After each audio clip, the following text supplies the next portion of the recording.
afternoon. Good Good afternoon. afternoon. So the first question for our service learning project is, can you please describe your occupation and how many years you have been working in this field? Yeah, so I have been a firefighter for 22 years, and prior to that, I was a volunteer for 7 years.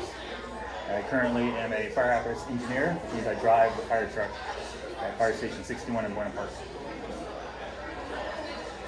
And our second question is, what are some of the most common signs that an area is at risk for fires, and how can we increase awareness of these signs in fire-prone communities? So we break that down into two separate areas. So wildland and then urban interface, which is close to the wildland. If you start looking at like wildland areas, it's the dead and dying trees that cause the most problem, and also the brush that's out there. So as you know, we're in a drought here in California, and a lot of that causes the trees and the brush to dry out, which then accelerates the fire as it moves through the areas. So a way to prevent some of that is by what they call brush clearance. So they go out there and actually clear a path of the brush, so as the fire comes through, it will stop when it gets to that clear area because there's no more fuel to burn. So our third question is, how can residents in high-risk areas prepare their homes and properties to reduce the impact of potential fires? So good question. On that, they call defensible space. So you want to clear that dead and dying brush away from your house, and also any of the leaves that could be on top, pine needles, dead leaves, because as the embers travel from fires, they land on that debris, and that causes fires. So you clear that area around, whether it's defensible space on brush clearance or doing brush augmentation with different types of fuels down there that don't burn, they stay green year round. Alright, number 4, is it beneficial for individuals living in fire-prone areas to create emergency kits, and what essential items should be included in these kits? It's good. So emergency kits are valuable for homes in areas that are prone to wildfires. One, it's kind of a get out kit. So when you do get an evacuation order, even prior to that, you want to have everything you need to survive for up to 48, 72 hours away from your home. So it could be medicine, important documents, things that you can take with you quickly to evacuate in case you need to. Number 5 is, how can local fire departments and communities work together to educate residents on fire safety practices, especially during high-risk seasons? So fire departments in those urban interface areas will do what they have a Ready, Set, Go program. So it's us going out there and doing inspections of the houses or the cabins, depending on where it is, and looking for that defensible space, and then notifying the residents, hey, what can you do to harden your home to make it better and safer for when that fire does come. So the fire departments work together with the residents and community members to get that done.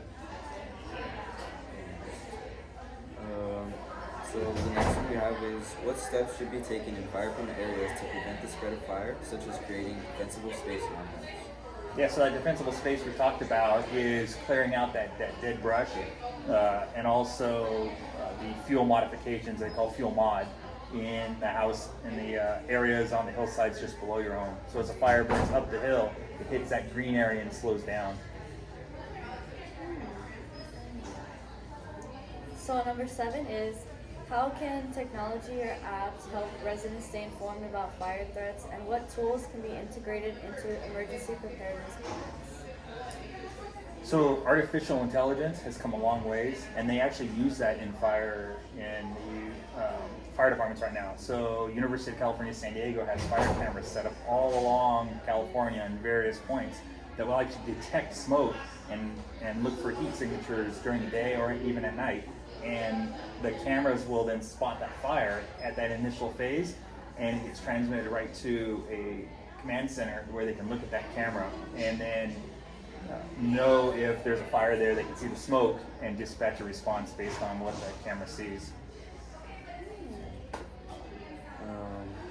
So number 8 is, what role do schools, businesses, and public organizations play in raising fire safety awareness and preparing the public for fire emergencies? So education and school and fire department goes all the way back to the 5th grade. They have a junior firefighter program in elementary school where they teach kids the basics of fire safety, from stop, drop, and roll to how to put out a fire in your house to what to do in the event of an emergency, whether it's an evacuation plan or where to go or what to do if there is an emergency. So your education starts way back when elementary school, and you're constantly learning every year, and as you get older, you're learning more things through either emergency preparedness at the schools or just even watching television shows.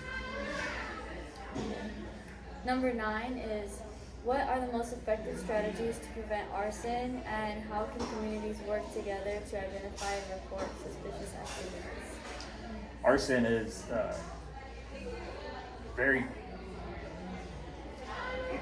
it's a difficult thing to catch someone, but there's cameras everywhere nowadays, whether it's city cameras, police cameras, doorbell cameras.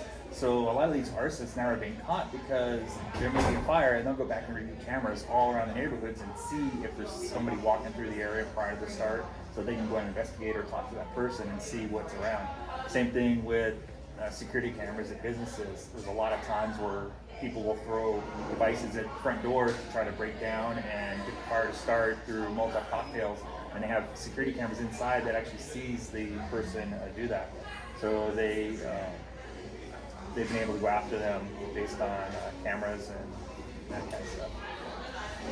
And then for like the main point, do you believe that there is a lack of awareness about fire areas, limited preparedness for evacuations, and an abundance of arsonists starting fires in our neighborhoods? It seems that anytime the winds blow, there's a lot of fires to start. Now, sometimes it's not necessarily from an arsonist, it could be an electrical issue, like the recent fires we had in Pasadena. But there are arsonists that see that, and they just want to create that havoc and that panic, and that's just part of their issues that they may run into. So they actually start those fires on purpose, so that they have big fires and they can be, oh, I did that. And then, Yeah. So for our service learning project, we're focusing on what we can do to prepare and prevent fires in our local risk areas. And we have come up with ideas and solutions that we believe could work towards creating a safer and more prepared community. So the first one is, in order to contribute to resolving all these issues that we have talked about, do you believe that creating awareness campaigns with posters in the community can be part of that solution? Yeah, anytime you can get out there and educate anyone about fire safety or fire dangers, it's great. It doesn't matter if it's one little poster at your school or one poster out on the street. If someone sees it, then you've shown other people what to do. So they can read your poster and may not act on it right away, but it's something in the back of their mind that they saw, and they say, oh, I remember seeing that. Or they tell their friend, hey, did you see this? And then one of our other ones, it's actually two. Should students collectively design emergency checklists for families and establish community-based groups who are dedicated to monitoring and organizing meetings for fire-prone areas? So should students collectively design emergency checklists for families? So that's the first one. So yeah, checklist is important because you want to make sure you have everything that you need in the event you do have to evacuate, from the medicines to important documents to pets and notification of family and friends that maybe you had to evacuate, and they know where you're at, so that they know that you're safe, and that communication aspect. And then as of the second part, do you believe that establishing community-based groups who are dedicated to monitoring and organizing meetings for fire-prone areas would help the cause to preventing fires in our local at-risk areas? Yeah, neighborhood watches are really important because there's always someone around that can see something and then report it early on in the incident, or early on to let the authorities know that there is a problem going on. And also, neighbors watching out for other neighbors. If someone's elderly, they can go and assist them in getting them out of the house if they need to, and also work on policing each other's properties for debris or anything that they need to do to remove and make their houses better, more survivable. Okay. So that is the end of our interview. Thank you for taking the time to come here.